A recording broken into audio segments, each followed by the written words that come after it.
Mario Jones, Assalamu alaikum. How do I build my patience? Sabr. Okay, very good. Mario Jones, welcome.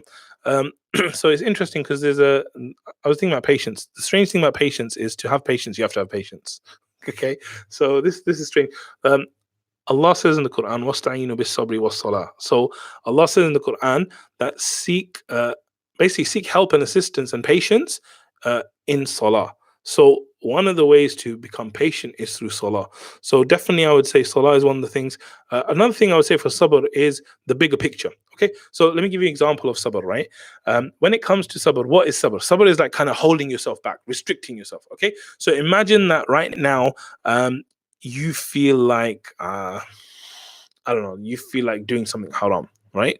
Now, if I said to you, Mario, can you hold yourself back from that haram thing for just 1 second? Just 1 second. Can you hold yourself for 1 second? You probably say, 1 second? Yeah, okay, then I'll hold myself. You hold yourself. I'm like, okay, cool.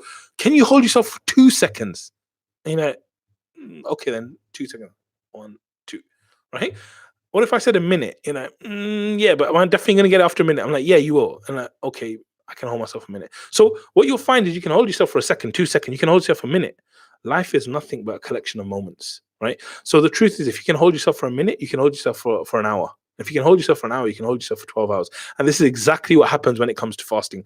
People actually smoke and they do all these haram things, but when it comes to Ramadan, they stop them and they hold it for hours and hours and hours and hours. So you are capable of holding yourself.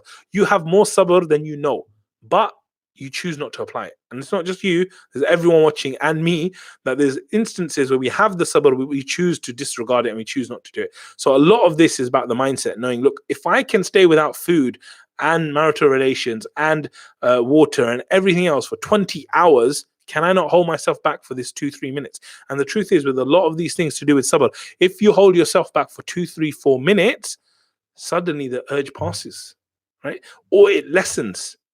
And if it doesn't, distract yourself, do something different, right?